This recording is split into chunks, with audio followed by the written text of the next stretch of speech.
Good morning, friends, and welcome to today's Hot Dish, a really great high profile topic that's been going around now since spring. Everything e-bikes, exploring policy, safety programming, and research. We have an excellent panel ready for you today to talk all things e-bike safety. And so with that, we'll go ahead and get started.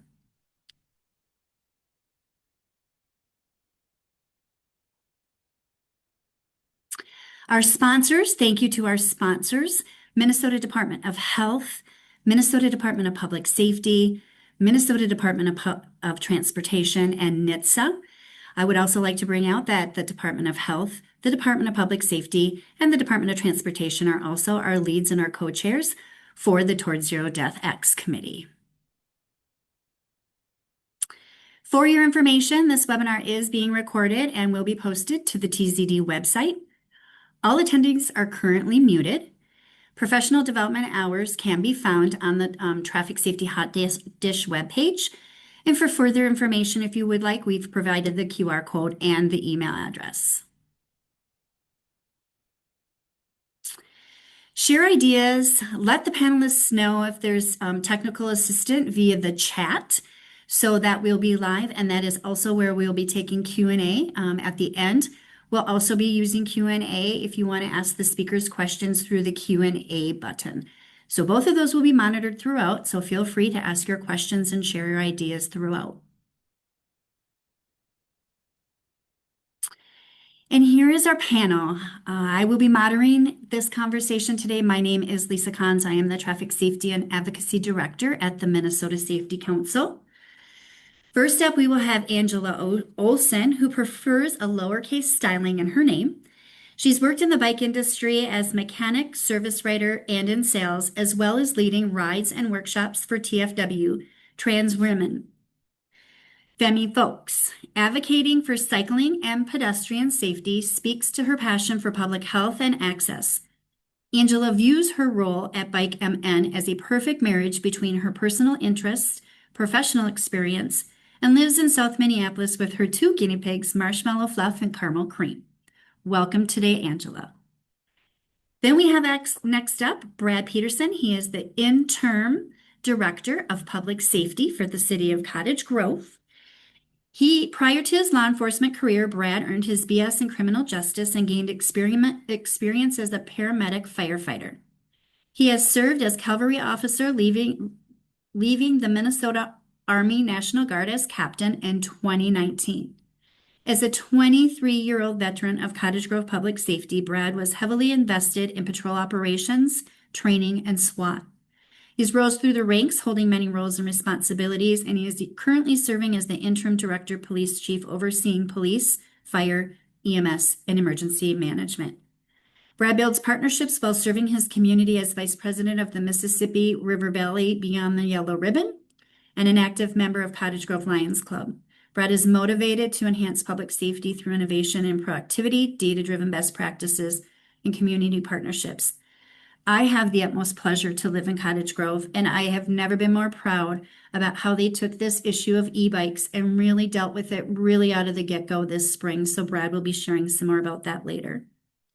Colleen Wood, MSN, RN, CPN, CPEN, and TCRN is the Pediatric Trauma and Performance Improvement Manager at Regions Hospital, a Level 1 adult and pediatric trauma center in St. Paul, Minnesota.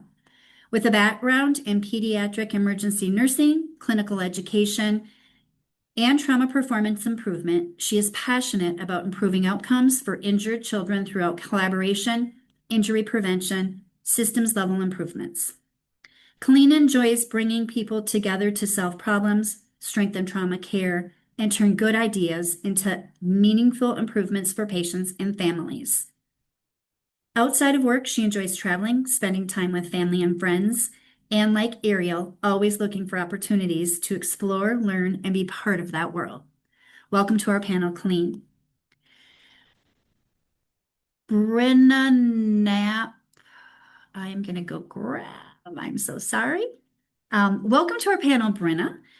Brenna leads public affairs programming for AAA in Minnesota.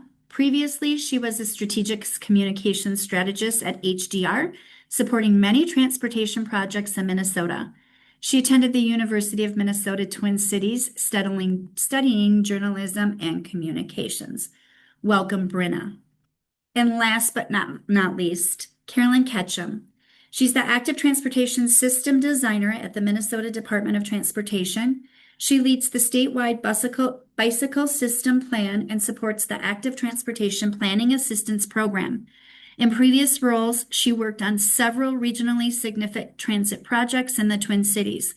She's passionate about creating safe, dignified, and enjoyable ways for people to move around their communities. With no further ado, let's go ahead and begin our program and welcome Angela Olson. Thank you, Lisa. Thank you to Towards Zero Death, the U of M, everyone else who helped make this possible, and for inviting me, as well as my other panelists. I'm super excited to talk about one of my favorite topics. I'm Angela Olson. I'm the Deputy Director at the Bicycle Alliance of Minnesota. And Jackson, you can go to the next slide. I'll just tell you briefly about our organization in case you haven't heard of us. We're a statewide nonprofit. We've been around since 2009. We kind of do two main things. We do advocacy and policy work and education, all about safe biking, walking, and rolling throughout our state. We've got staff scattered all over the state in Minneapolis, Rochester, Duluth, and Bemidji, and we just really try to provide access, education, and support for biking, walking, and rolling. We're a chapter and membership-based organization, so the public is really vital, as well as our board of directors. So the next slide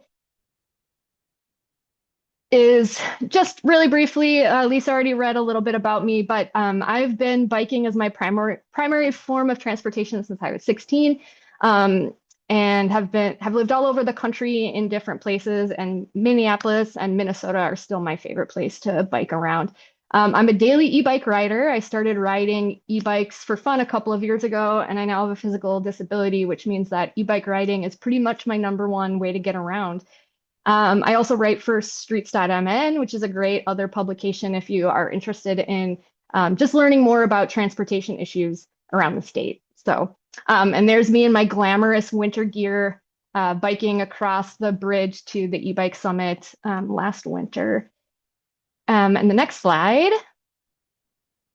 So today in my time, I'm just going to tell you a little bit about some of our e-bike programs that we have at Bike MN, as well as basic bike law, e-bike law, as well as talking about the statute, safety, buying advice, and some etiquette and best practices when riding an e-bike or a non-electric bike. So on the next slide,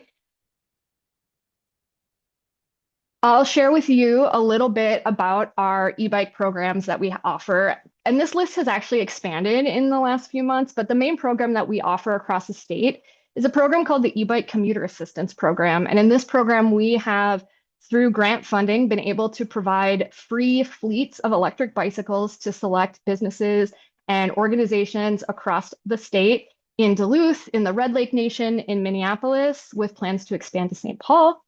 And the whole goal of this is to promote and support people in choosing to ride a bicycle to and from work 1 day a week on a day that they would normally drive. And since many people commute 5+ miles, e-bikes kind of provide that option and that access. We offer education for everyone that participates. It's a requirement to participate in the program. Otherwise, it's free to participate. We have an app that people can use to kind of collect the data.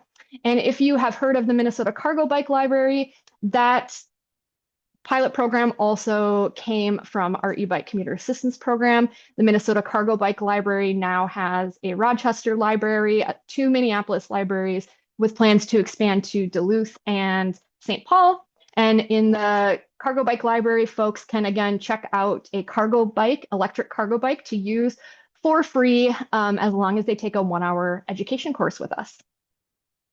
And next slide. So, Minnesota is actually really lucky in some ways. We have the most comprehensive e-bike legislation in the entire country.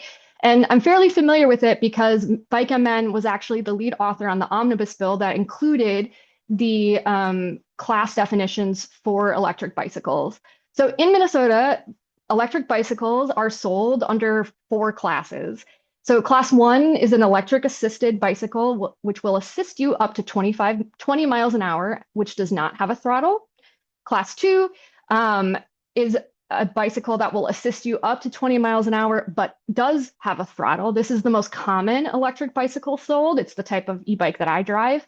There's a class 3 electric bicycle, which will assist you up to 28 miles an hour, but does not have a throttle. And then there's something, a newer piece of this legislation is something called multi-class, which is an e-bike that can assist you at a maximum of 20 miles an hour with the throttle engaged. But if you disengage the throttle, it will assist you up to 28 miles an hour. So kind of that in-between class. And one thing that's important to note about this is that an electric bicycle is meant to assist your pedaling, not necessarily replace it. So it sends power to the hub or the mid-drive of your bike so that with every pedal, you're generating more power than you might just on people alone. And I see in the chat, there's a question about links. I have some links ready to go that I'll pop in the chat at the end of my presentation so that I don't lose my place. I also note that, the average speed, the last study that was done in collaboration with people for bikes says that the average speed of an electric bicycle in Minnesota is between 14 and 16 miles an hour, which if you're on a non-electric bike, or some people call them an acoustic bike, is pretty achievable. So just because a bike has an electric motor doesn't mean that you're allowed to or encouraged to go over 28 miles an hour. So on the next slide, I'm going to talk a little bit more about e-bike laws, and I will link to the statute as well. But, there are definitions that bikes in general have to kind of fall under. So they have to have 2 or 3 wheels. They have to have a saddle or a seat. And an electric bike has to have fully operable pedals for human propulsion. So anything that markets itself as an e-bike but doesn't have pedals is not an electric bicycle. That falls into the category of e-moto or electric motorcycle. You also, when buying an electric bike, they have to be equipped with a max of 750 watt electric motor, and they have to meet the class 1, 2, 3, or multi-class definition. So an electric bicycle, again, that says it will assist you over 28 miles an hour in Minnesota is not classified as an electric bicycle. In Minnesota, we have an age restriction, so no one under the age of 15 may operate an e-bike, and a driver's license is not required. Again, as long as it falls within the category of an electric bicycle, it meets these standards, you don't have to have a license to drive an electric bike. So next slide. Just a little bit of e-bike buying advice, because it can be a little bit overwhelming, and I'll drop some further information in the chat, but they do tend to be a little bit heavier because they have a battery in them, so that's important. You want to think about how far or how long the battery will get you on mileage. Some bikes have the motor in the rear hub of the wheel or in the mid-drive, which is basically where your pedals are. It's important to think about warranties and serviceabilities. A lot of bike shops will not work on an electric bicycle that they themselves do not sell. And it's really important to try it before you buy it, just like any vehicle. If you're going to buy a car, if you're going to buy a motorcycle, an electric bike, a non-electric bike, you really want to make sure that you try it out, make sure it works for you. So on the next slide, I am going to talk a little bit about e-bike safety, right? So this is a really big concern. From 2020 to, I believe, 2023, sales of electric bicycles in Minnesota went up something like 400%. They're really prevalent, right? So in general, as a rule, e-bikes must follow all the rules and regulations as non-electric bikes. So I oftentimes like to say the position determines the behavior. So just like on a non-electric bicycle, you have to act as traffic when you are in traffic. So you have to bike with traffic. Nowhere in the state are you required to bike against traffic, and it is much safer to bike with traffic. When it's safe for you to do so, you're required to signal your turns at the same distance as you would in a car, which is 1 to 200 feet.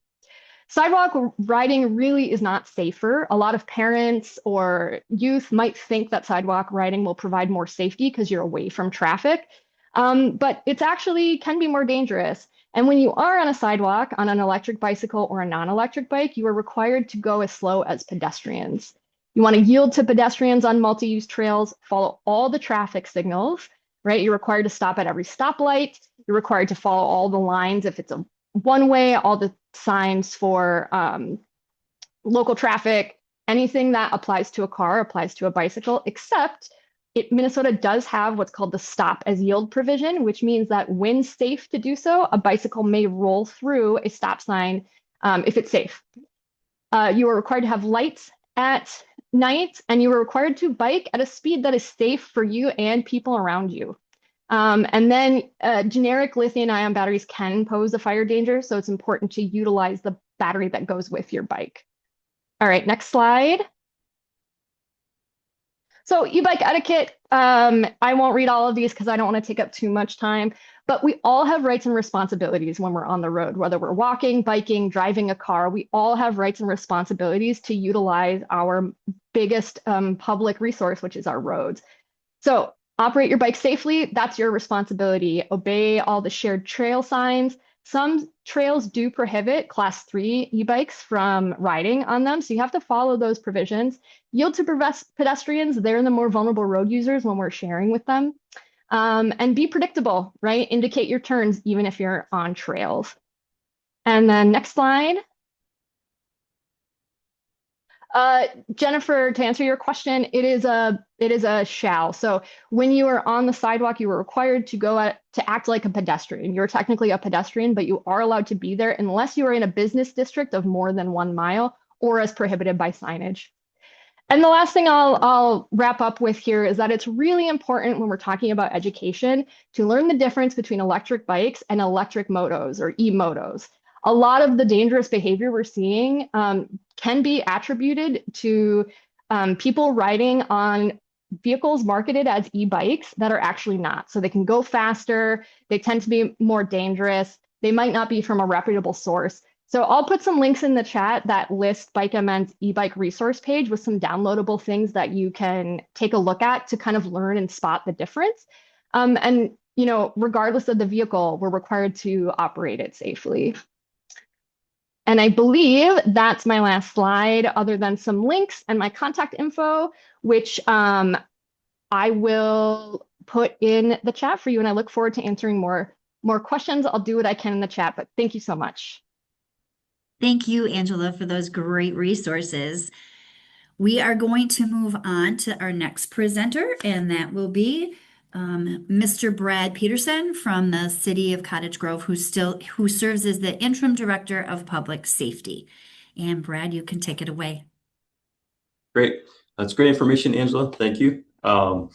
So I'm excited to be here, and it's a pleasure to be able to share some of our insights and experience. So I'm going to take you on a walk through Cottage Grove's journey through how we've responded to the e-bike and micromobility challenges over the last couple of years. So our story really begins about a year and a half ago as we looked through our community and at surrounding communities. We were witnessing a lot of near misses and seeing a lot of tragic accidents happening that seemingly were preventable.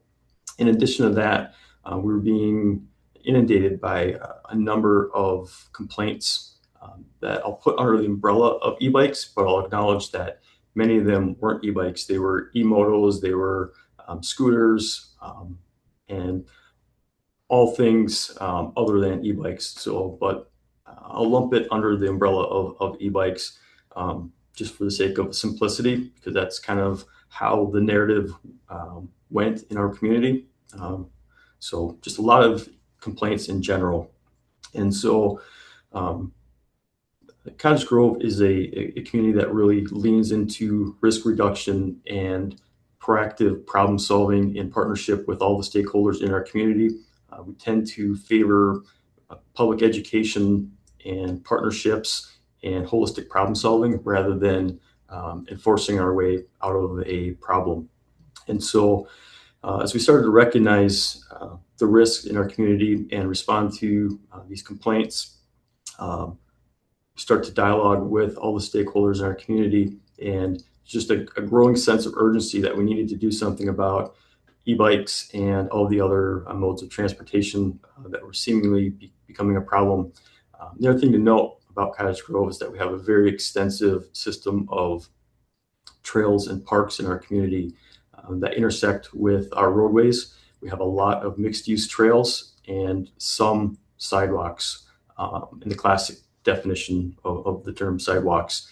And so while different rules apply to the mixed-use trails and sidewalks, the community just tends to lump them into the same category of sidewalks or trails. They really didn't distinguish between them. To add to the complexity of the issue, our ordinance hadn't kept pace with the emergence of e-bikes and all of these other devices like e-scooters and neighborhood electric vehicles, etc. And so we're seeing e-motos, scooters, all these other devices. And as we started to think about how we were going to educate the public and enforce, we were also seeing that our ordinance was inadequate, and there's just a profound lack of education, starting internally within our own organization, our own officers, our city staff, our elected officials, just didn't understand the definitions of all these different mobility devices. They didn't understand the statutes. They didn't even understand our own ordinance. And so before we could really figure out how to go forward, we had to educate ourselves on the current statutes, ordinances, definitions, etc. And so that was one of our starting points. It's just trying to figure out what was our baseline that we had to work with. And so as we were struggling with this, we didn't want this approach to be unilateral. And so we wanted to do it shoulder to shoulder with all the stakeholders in the community. We didn't want to be overly restrictive. We wanted to maintain a very welcoming environment in Cottage Grove for all trail and sidewalk users and motorists on the roadway. And so we started by just dialoguing through community meetings, through social media, through all of our networks, just to get a sense of what people's concerns were, what they felt the right approach would be, seeing who was willing to participate in this collaborative effort to figure out where we should go and how to do it. And so that was really step two. Step one being, is there a problem and what is that problem? And step two is, where do we go from here? And I'm sorry, we can advance the slide. I'm getting a little bit ahead of myself.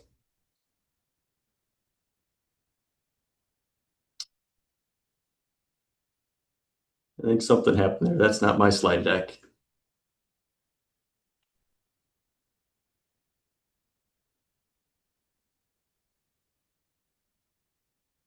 All right, well, I'll keep going. The slides will catch up eventually.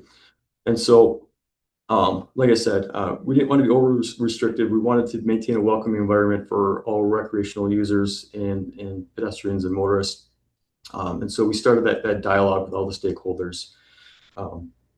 And eventually, we all came to the consensus that indeed there was a risk that we could buy down with a collaborative effort. And so we embarked on a journey to research and educate where we could. The low-hanging fruit was e-motos. Those were a high priority for us. So we immediately started a public education campaign to start to educate our own staff, our own elected officials, and the public on the difference between an e-bike and an e-moto. And encourage our officers to start making those stops when they saw e-moto violations. And again, we weren't trying to write tickets to solve this problem. It's all about education. And we really knew that we needed to start to address this problem at the parent level. And so we were reaching out to them through the school district, through social media, through community meetings to try to educate the public on what's the difference between an e-bike and an e-moto.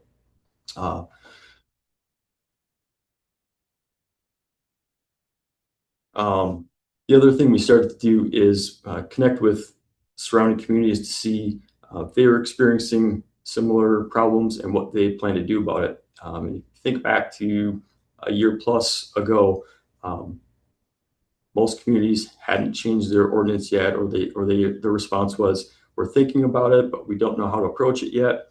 And so we're kind of on the bleeding edge of starting to change our ordinance to help correct this issue.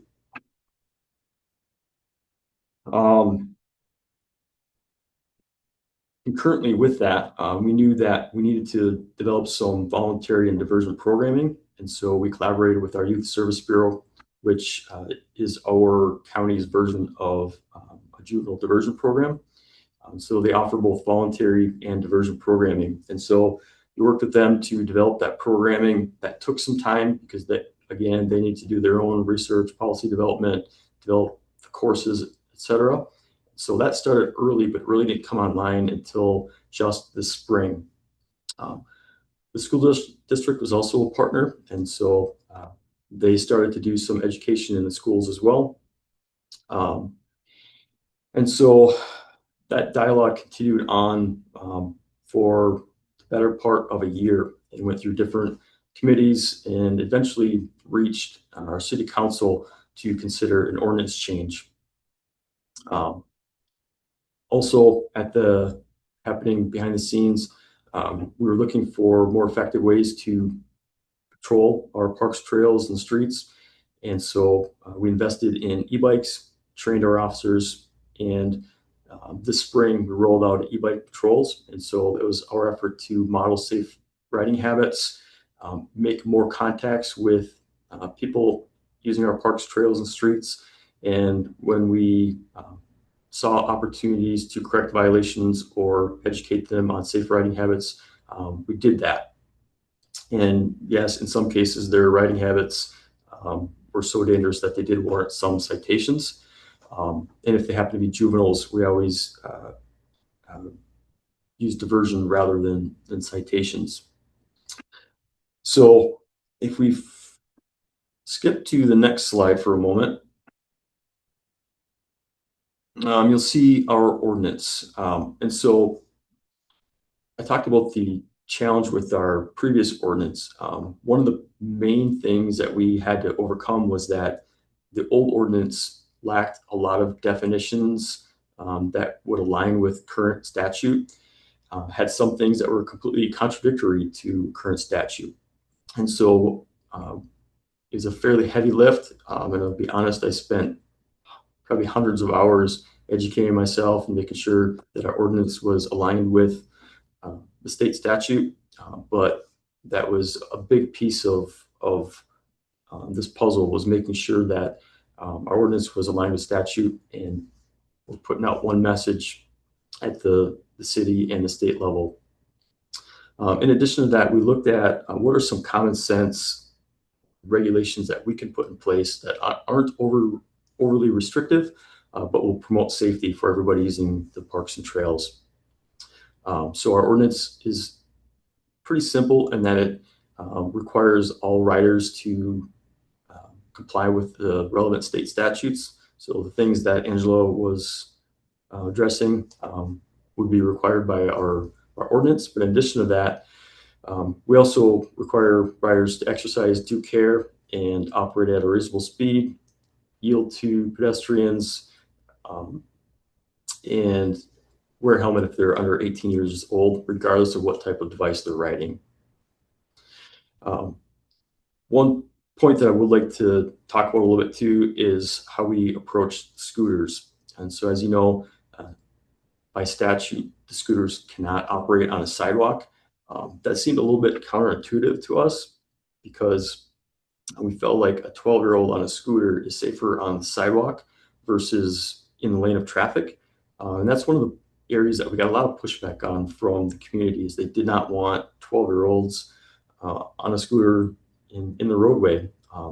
But in an effort to stay aligned with state statute, We did maintain that requirement that they should not be on sidewalks. Fortunately for Cottage Grove, we don't have a lot of classic sidewalks. Most of our trails are mixed use. And so we do encourage our scooters to operate on the sidewalk, or I'm sorry, on trails whenever possible. And to be completely frank, we'll overlook scooters on a sidewalk in an effort to keep them off the roads. And so that was our approach to the ordinance. And one last thing I'll mention is that we did ban neighborhood electric vehicles on sidewalks, mixed-use paths, and our bicycle paths. And so I'll be happy to entertain any questions regarding our ordinance later on. But for the sake of keeping this flowing, I'll ask that we back up one slide. All right. And so once we got that ordinance approved by council, we implemented a very robust communication strategy. And so we really used all the levers and channels available to us to educate the public, which persisted for many, many months. And a big piece of that educational campaign was also getting our officers out there, both through regular patrols and our e-bike patrols, just to make as many contacts as possible. We attended as many meetings as possible. We hosted many different types of community events. Just yesterday, we hosted a bike and e-bike rodeo where we had many youth and parents there educating them on safe riding habits and the rules of the road. So very robust public education campaign.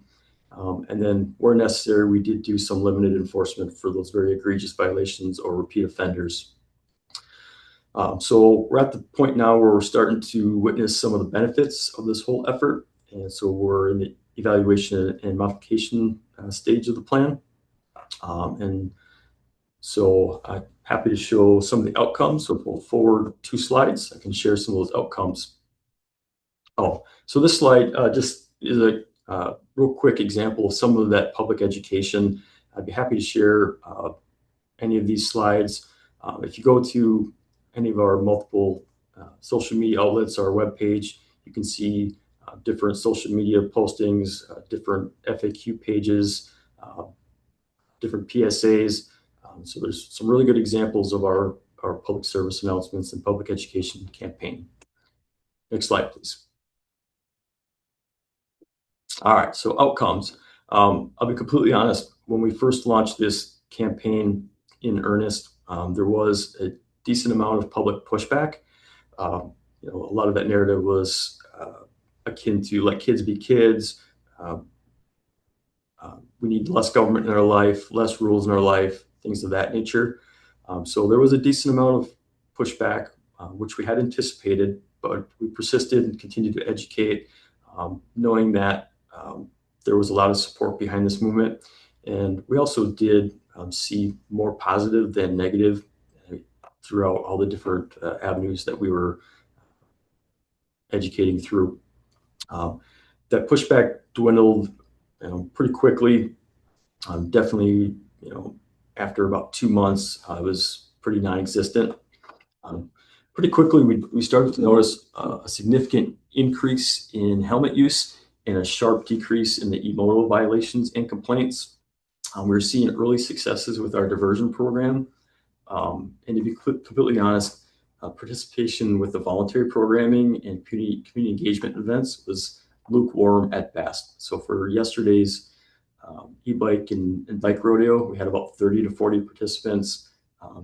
We've had less interest and participation in some of our other events. But despite that, we felt important to start that programming and provide it to whoever was interested, and do the best we could to touch and educate as many people as we can so we can promote those safe driving habits, or excuse me, riding habits. Definitely a dramatic decrease in complaints from the public, and pleased to announce that we have not had any significant injury crashes so far to date, knock on wood. I'm not going to say there's been no crashes, because there have been some. We've had some pretty significant near misses, but none of them resulted in major injury that I'm aware of. And so we're very pleased with where we're at. It's been a long journey to get here, And I wouldn't say we did it perfectly, but I have a lot of insights, a lot of things that I can share and help other communities and individuals with. So I think I'll wrap it up there and just say that I know that Cosgrove is not unique in this challenge and trying to promote safe riding habits. So if you want to learn from our experience, I'd be happy to share our experience. And with that, I'll turn it over to the next presenter. Thank you. Thank you very much, Director Peterson. Appreciate the time and appreciate you walking through that ordinance. There are some questions that we will get to at the end of the presentations. So with that being said, our next presenter is Colleen Wood. She's a pediatric trauma and performance improvement program manager at Regions Hospital, and she has some great information to share with us. You can go ahead, Colleen.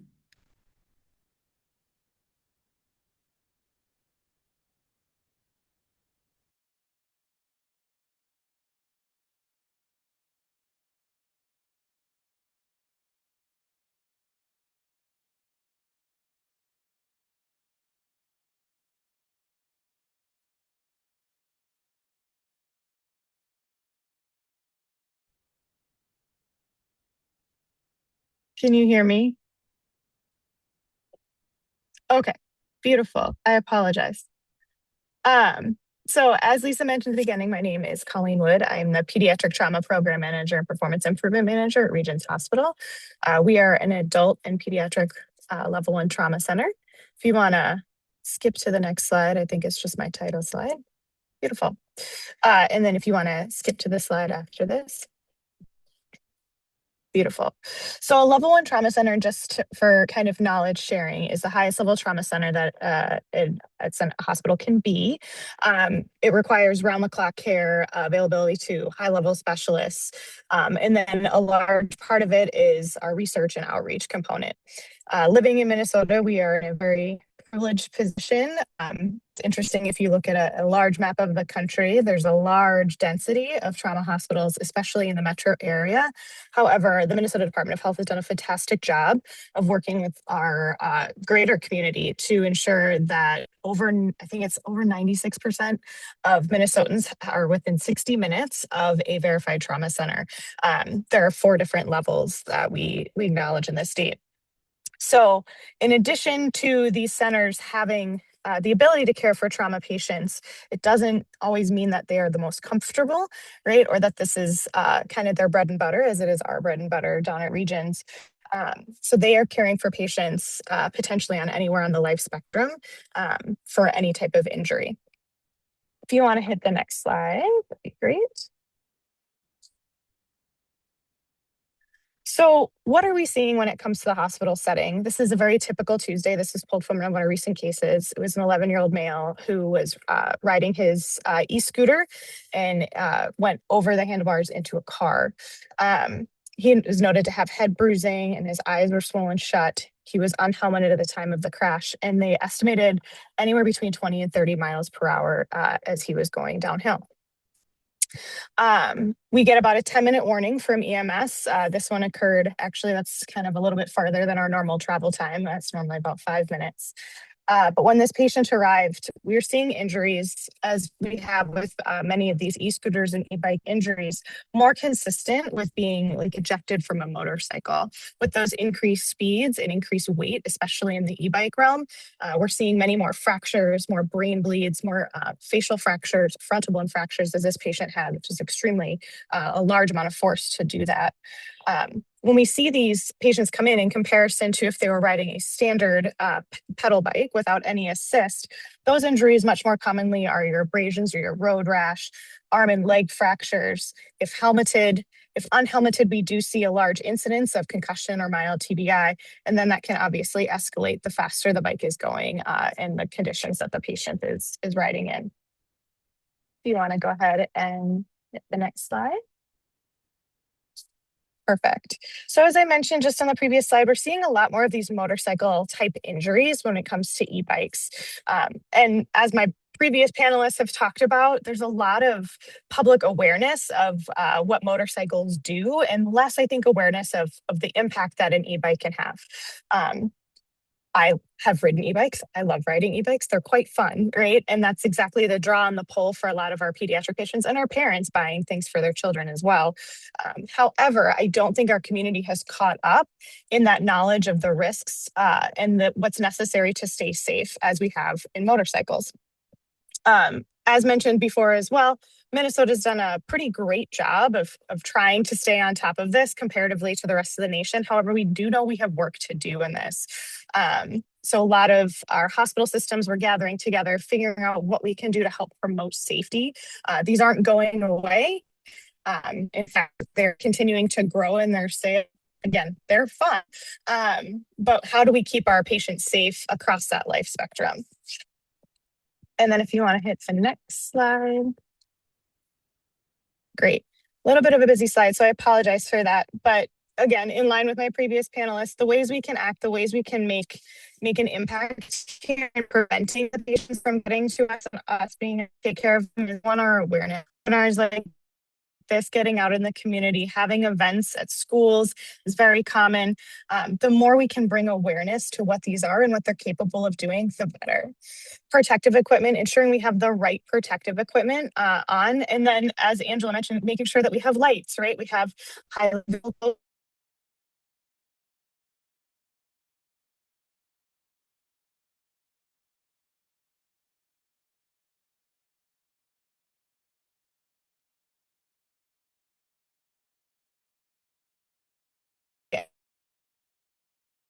Hi, Colleen, you have cut out. I don't know if you can hear me, but if you maybe want to shut off your video, your audio might come through a little bit better. We'll give her a couple of seconds to re-engage and see if she can.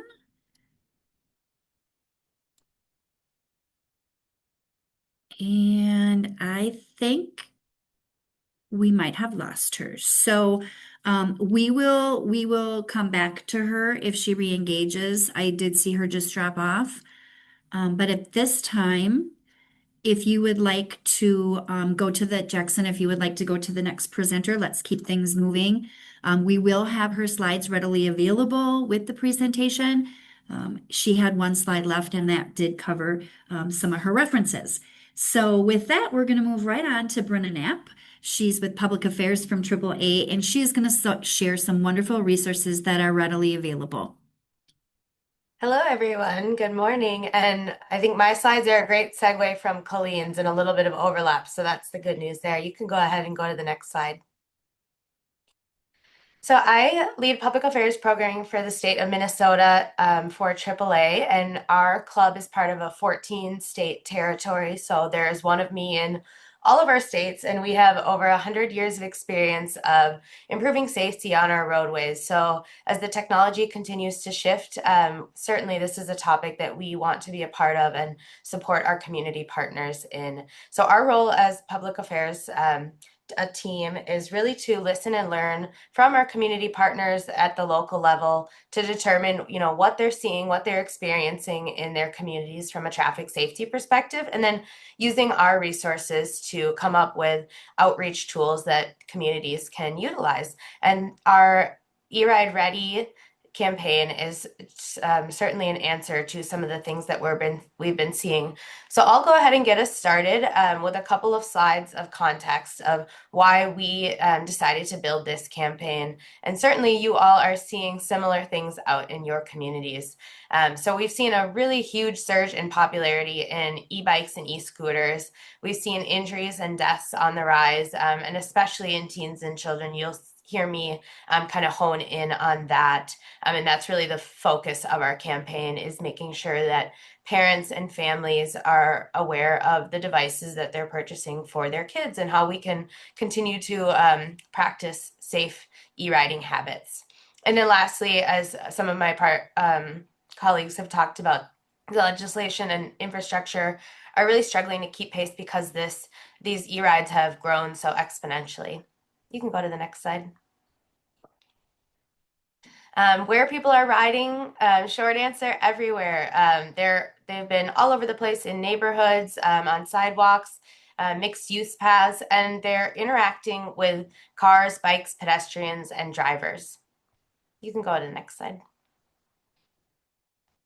So Colleen was starting to speak on some of the injuries that we've been seeing associated with high-speed incidents at people traveling at some of the higher speeds of e-bikes. Collisions with vehicles, pedestrians, stationary objects like going over a curb. We've seen that with e-scooters a lot, and hitting mailboxes. And then they are pretty severe because you're traveling at a higher speed. And then we've seen some brain, head, neck, spinal injuries as a part of these crashes. You can go ahead. So this is certainly a conversation that we've heard from a lot of our community partners, is that injuries are underreported because there is no centralized system for, not yet in some of our hospital systems, for tracking micromobility crashes, right? You might tag one as a motorcycle or a bike or a scooter, but we haven't yet got to a standardized reporting system that lists all of the classifications. And then another stat I wanted to call out is what we saw from the Consumer Product Safety Commission from 2017 to 2022. That's just a good stat that we found. Over 360,000 ER visits were reported and tagged. And again, there are some probably underreported because we see people that might have had a crash or an injury, but it didn't warrant a trip to the ER. So there are probably more injuries and crashes that take place on these e-rides that we don't yet have the data for. And that what we found is that medical experts say that children under 16 are the greatest risk of e-ride injury. And you can go to the next slide and I will tell you why. So young e-riders are vulnerable because e-bikes are faster, heavier, and harder to control. So you might have had only a couple years of bike riding experience on a regular bicycle, and so it can be, a much different ball game, going onto an e-bike or e-scooter. Kids also just don't have the rules of the road yet, right? We have decades of experience of driving, being on a bicycle, being a pedestrian in the city, and kids just don't have that best practices and rules of the road knowledge that we as adults have. Again, difficulty judging traffic speed, and that just goes to, knowledge of the rules of the road. And then a big one that we've seen is that helmet use is inconsistent. So that's a big part of our campaign, is making sure that everyone has the right helmet for the right ride. And then we've all seen the TikTok videos of, kids doing wheelies or speeding through school zones with friends. And that's part of the excitement and fun of riding an e-ride as a kid, but there comes with some of those safety risks too. So traveling at a higher speed, slower reaction time, no helmet is going to have an increased crash severity. You can go to the next slide. Another big reason why we geared our campaign towards parents and guardians and families is that families just don't understand or have the knowledge of some of these e-rides and tools, how fast some e-bikes can go, that kids can adjust the settings, making sure that when your kid is out riding, that they're riding in an appropriate area. Again, helmet use. And then how quickly the risk rises as your speed increases. So the faster these kids are going, the more severe the injury. I see some really good commentary too, agreed. And I'd love to get in the chat after this. And lastly, we just haven't seen the legislation and infrastructure exactly keep pace with the exponential growth of these e-rides. And certainly Minnesota is doing a great job in the overall space in the US, and many municipalities and cities are doing what they can to try to create programs that fit the needs of their communities and e-riders. But again, it just comes down to many e-riders, especially kids, just don't know all the local laws and end up riding in maybe a spot that isn't appropriate. You can go to the next slide. This slide, this ties back to kind of some of the things Angela was mentioning about wattage. I'm sure you all can recognize the big box, where this big box store is. A lot of these are readily available for parents to purchase for the children. It arrives in 2 days, and you can see the bike on the right. I won't even call it a bike, it's an e-moto. Has a wattage of 3,500 watts and can go up to 38 miles per hour, which is a really, really big jump from 750 watts and 20 miles per hour. And these are devices that we're seeing kids ride. So that's another thing, that a safety concern that our community partners have been seeing and we wanted to address. You can go to the next slide. So that brings us to our E-Ride Ready campaign, and it's really a full comprehensive guide and safety campaign to make sure that parents and guardians are making informed decisions that promote safe riding habits and then reduce the risk of injury or death. So it's really a guide to help parents understand what they're purchasing, knowing what the rules and regulations on the road are, making sure that we have helmet use, and then practicing safe riding habits. And you can go to the next slide. So this is a couple excerpts of our guide. I have the QR code right there, and I'll also link it in the chat after I'm done speaking here. But it's a 16-page digital guide. We have section-specific one-pagers, like family conversation prompts that you can print out, some safety rules of the road you can print out. There's some really good tools that I think are important for our community members to be aware of.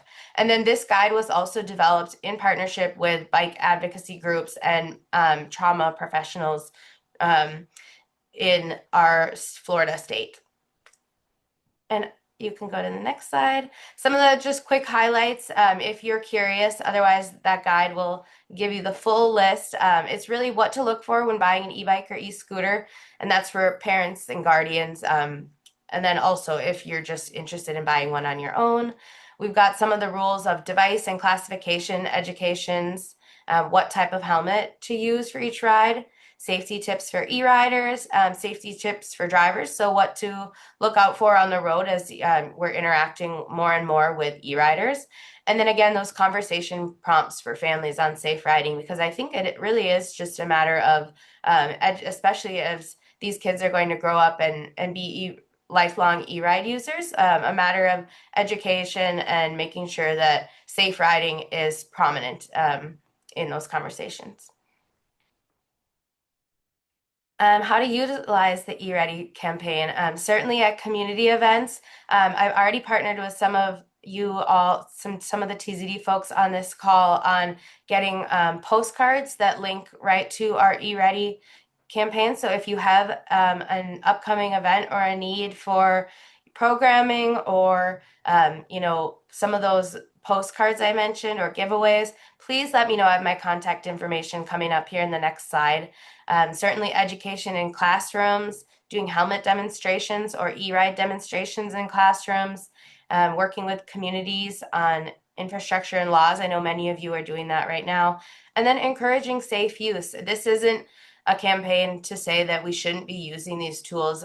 E-rides really do provide a lot of mobility, freedom, and joy for the users. So it's about safety. Our MnDOT TZD Babe trailer that maybe you all are familiar with can be rented out for various community events. We have stocked it full of E-Ride Ready campaign materials and giveaways. So if you're using that at an upcoming event and you have an interest in talking about e-rides, just know that that's a resource that's available to you as well. And then lastly, I'll plug that we have an E-Ride Ready display at our AAA Minneapolis location. So the St. Louis Park, the big kind of flagship AAA that you see on Highway 100. We've got some materials in there, and anyone in Hennepin County can reach out to our team for support on E-Ride Ready in their communities. And I'll leave us with this thought: safety is a shared responsibility among e-riders, parents, and drivers. So we all have the responsibility of keeping e-riders on our roadway safe. And there is another QR code to the guide, and I'll also put it in the chat and then my contact information. Thank you. Thank you so much, Brenna. We are seeing the chat and the questions come in like fire. So I will get to those at the end of this next presentation so we can get some of these questions answered. But what I'm love seeing over there is the collaboration too. So keep it up. Keep up the good work. So moving forward, our final presenter today is going to be Carolyn Ketchum. She's with Active Transportation System Designer at MnDOT. And she is going to be talking about a research study that has taken place. Thanks, Carolyn. Hi, everybody. Thanks for hanging on here up until the end. As Lisa said, my name is Caroline Ketchum. I'm with our Office of Transit and Active Transportation at MnDOT, and I'm going to be talking about a legislative study that we conducted over the past year or so about youth e-bike safety in Minnesota. So next slide, please.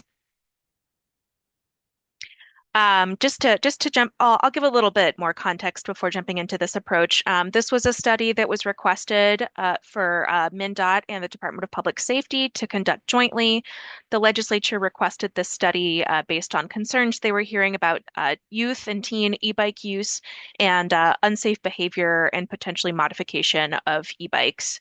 So we were asked to complete this study, and the approach we took to it can be summarized here. We understood that e-bikes are an emerging technology, and as with any emerging technology, there are a lot of unknowns that come with that. And it also means that access to information about e-bikes is uneven. It hasn't really trickled out into the public consciousness as many other things may have. So there's a lot of conflicting information, misunderstandings, and that was an understanding we came into the study with. We wanted to make sure that when we were looking at the risks of youth and e-bike usage, that we were being really grounded in research and in stakeholder interviews. There's a lot of anecdata out there, and we wanted to make sure that we were looking at what was really happening and an accurate assessment of risks. We also wanted to keep in mind that youth are not making transportation choices in a vacuum, and the risks of e-bikes exist in the context of the risks of other modes. If you prohibit youth from using e-bikes, they are not going to sit at home and go nowhere. They're going to make other transportation choices, and those have risks and benefits as well. And finally, it was important for us to keep in mind that our goal is equitable mobility for youth.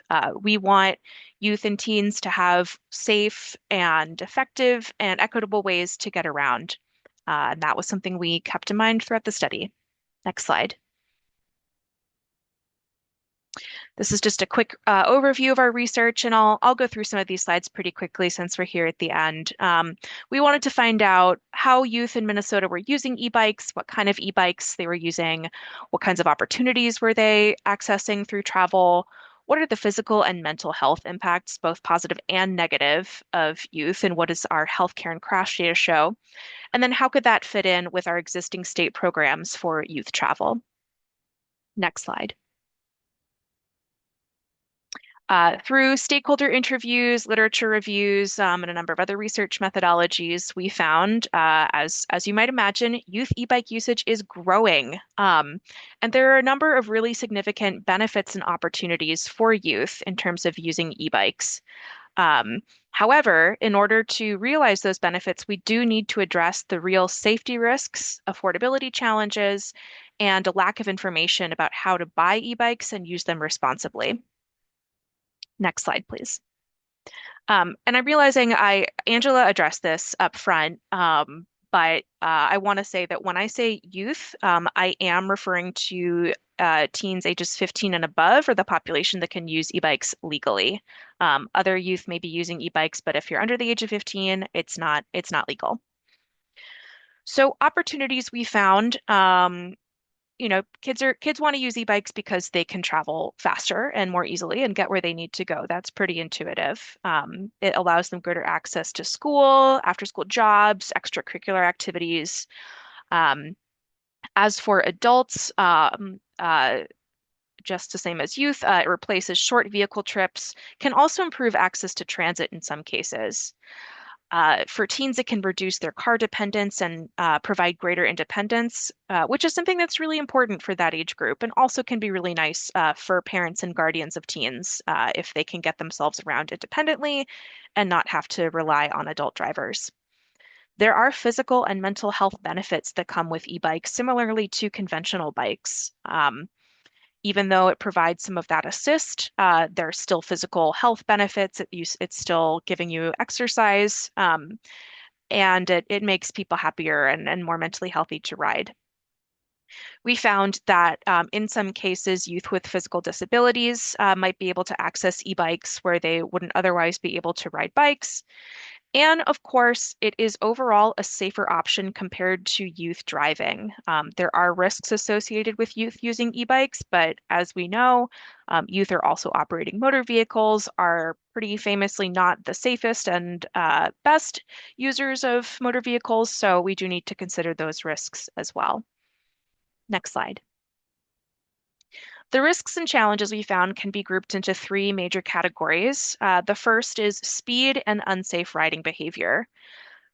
So something that's pretty just a fundamental fact about e-bikes is they move faster, they tend to be heavier, and youth e-bike riders tend to be physically smaller than adults. So that means that when crashes occur, they can happen with more force and can be more damaging. We also know that kids may not be as familiar with rules of the road. They may be going fast and using unsafe riding behavior, either because they're kids or because they don't know any better. So those present some challenges. We also found that there is uneven access to reliable and high quality e-bikes. Brenna showed that slide of the different e-bike products that are available on Amazon, and I'll note that none of those are legally e-bikes according to Minnesota statute. So we're seeing we're concerned about this kind of split market where if you have access to information about e-bikes, maybe you have a really high quality local bike shop, or you can afford to buy a nicer bike, you're going to get one that can be more easily maintained and will be more reliable. If you don't have the financial resources or the information resources, you may end up with a bike that your local bike shop won't maintain. The components may be lower quality, presenting the risk of maybe battery fires, and they may not be legal. So there's a concern about people being able to access quality e-bikes. And we also noted, as I said before, that there are a number of education and information gaps.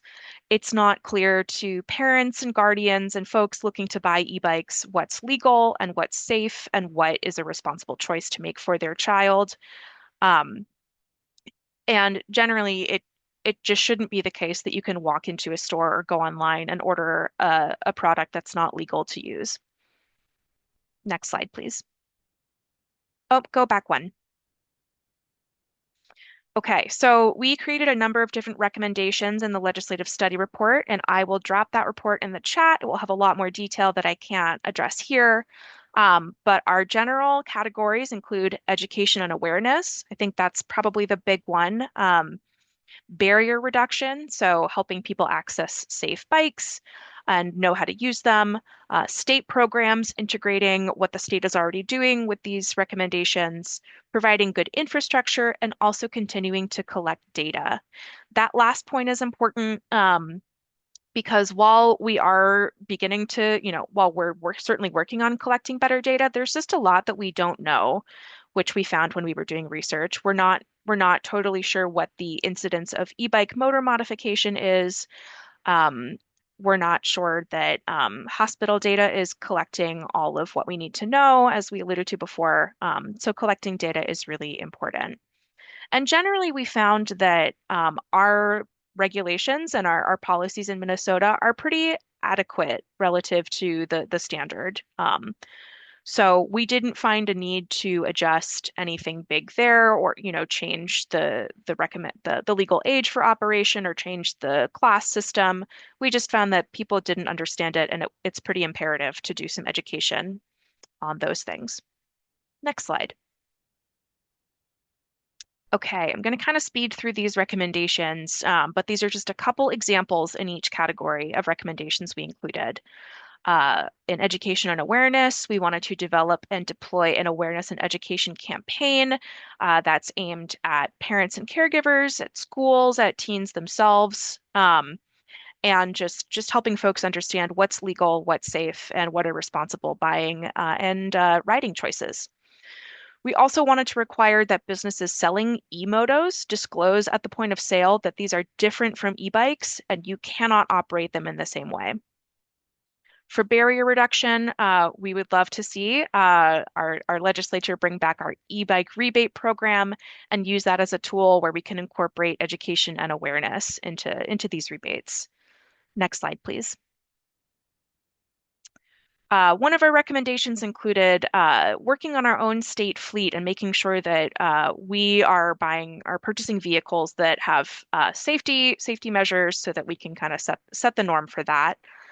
We want to keep reflecting best design practices for bikeways that accommodate e-bikes. And I think there's still some design questions about that, about what exactly accommodates e-bikes best. We know that all users, all people who ride bikes typically prefer separated bike facilities away from motor vehicles. So that's an important design principle. And finally, as I mentioned, we want to keep collecting data. We want to know what's happening where, what bikes kids have access to, whether they're experiencing injuries or not. And so we can always use more data on that question beyond what we found in this study. And here's an example of our educational resources. We will be releasing these soon publicly, but we developed a number of tools aimed at kids and their caregivers and schools. So these are things like flyers, bike tags that you can hang on a bike. So if you see, a kid parking an e-bike at school, can share some information with them. Newsletter and social media content that we can share and that schools can share. And these will be translated as well. Next slide, please. And that brings me to the end of my section. I always like to include a picture of my own e-bike at the end of my presentation, just because it's important to me as an e-bike user to make sure that other people can access the benefits of these. I think they can be really transformational for people, but we have to be aware of the risks and make sure that we're allowing people to access these opportunities in a way that's safe and equitable for everybody. So thanks so much. Appreciate everybody sticking to the end. Thank you very much. We have about 10 minutes for question and answer, but before we do that, I would just like to give a huge shout out to all of our panelists today who did just such a fabulous job. This is a cutting edge topic, and it's going to take all of us to collaborate on to keep our community safe. If all of our panelists just maybe want to turn their video back on, I'm going to rattle through as many of these Q&A that we can get to prior to the end here in the next 10 minutes. So let us start with legislation question. Does anyone of you want to take this one?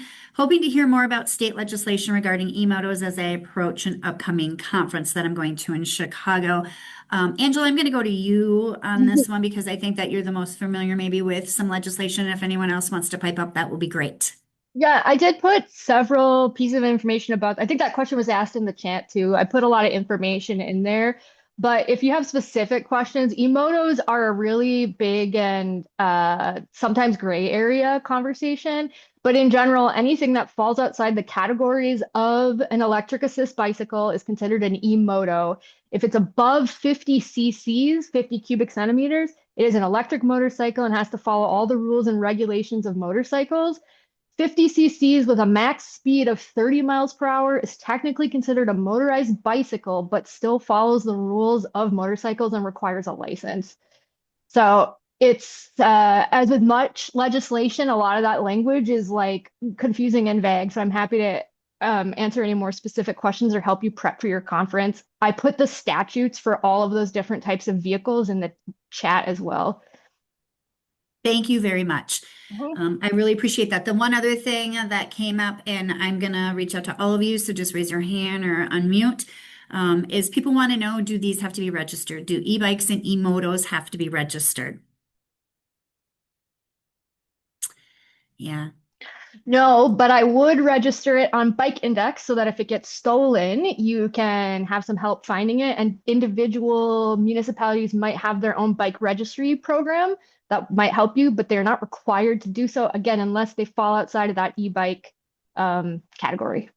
Thank you. This question is for Brad. When unsafe young e-bike, e-moto riders are stopped by patrolling officers, is there any opportunity to also connect with their legal parent or guardian? Absolutely. So that was one of our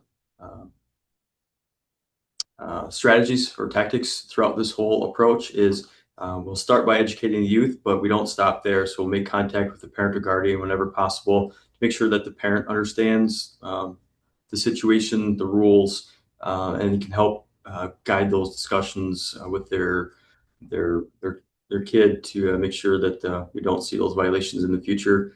And the parent is also included in the diversion programming. So in the event that the child is referred to the Youth Service Bureau for that diversion program, the parent is also required to attend that course with them, at least in our community. So definitely make every attempt to involve the parent in these situations. Thank you. Here's a question. How does someone make an e-moto road legal, and what is required to operate an e-moto?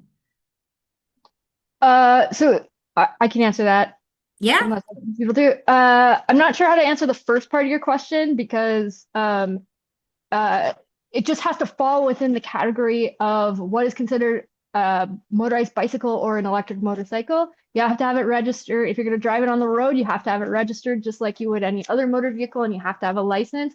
Also, they're one of the only, if you're under 18, you are required to wear a helmet, just like a motorcycle. okay. There's a lot of questions on here. Thank you for that. There's a lot of questions on here that have been talking about communication and programs and how are we reaching. There were a number of links put in the chat for that. And please feel free to go to any of the resources of the people who have been presenting today. I am going to go back to Colleen because she did cut out. Is there anything else that you wanted to bring us up to speed on that maybe you didn't get a chance to say? Yeah, thank you. I apologize for that.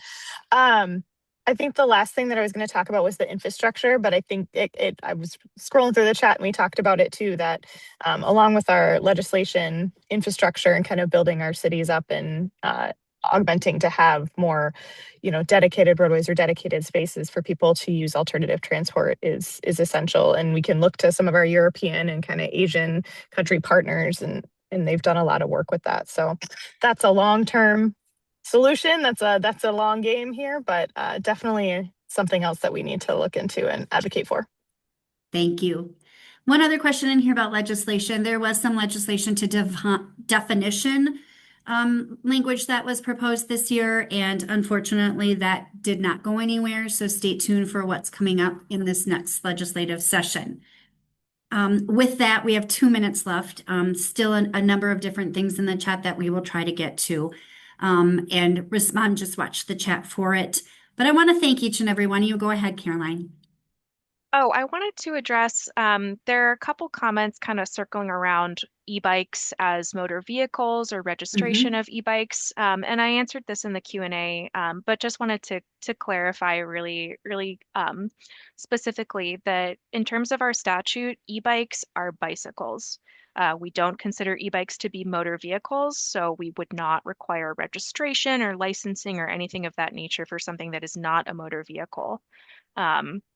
And that's true for a number of reasons. From my perspective as a planner at MnDOT, we incorporate e-bikes into our overall bicycle planning because e-bikes are more similar to conventional bikes than they are to anything else. They operate in the same places, they travel at roughly the same speeds. It makes sense to put them together, and they are functionally the same type of thing. So just saw a couple of comments and questions circling around that and wanted to kind of put them all together. So with that, if you'd please be willing to just scan this QR, give us an evaluation. These help us plan other Hotdish and really tackle some issues if there are any issues out there.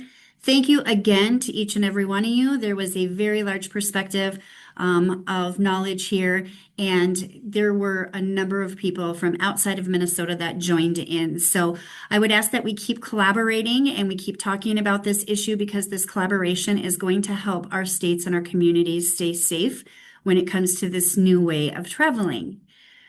Upcoming events are here. We are going to be hosting the Governor's Highway Safety meeting, this annual meeting, and so that will be in Minneapolis in August. There's some other great events for traffic safety. If you would like to attend those, you can find all of these upcoming events on the TZD website. With that, thanks again and have a safe day. Drive safe.